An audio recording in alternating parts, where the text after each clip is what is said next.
તમે કલ્ચર્ડ ને ફોરવર્ડ હોય એની સાથે મને ના નથી.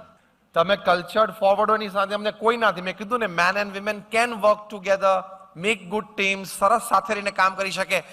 રિલેશનશિપ્સમાં બહુ ધ્યાન રાખજો. એ એક્સ્ટ્રા જે પરિવારોમાં પ્રશ્નો થાય છે એમાં એક મુખ્ય કારણ શું છે? ત્યારે બીડી સોની સાહેબ એમના 30 વર્ષના ફેમિલી કોર્ટના અનુભવે એમ બોલેલા કે ધ લેવલ ઓફ ટોલરન્સ અને level of acceptance has gone down to 0 level. સંપૂર્ણ સ્વીકાર અને સહન કરવાની વૃત્તિ બહુ જ ઘટી ગઈ છે.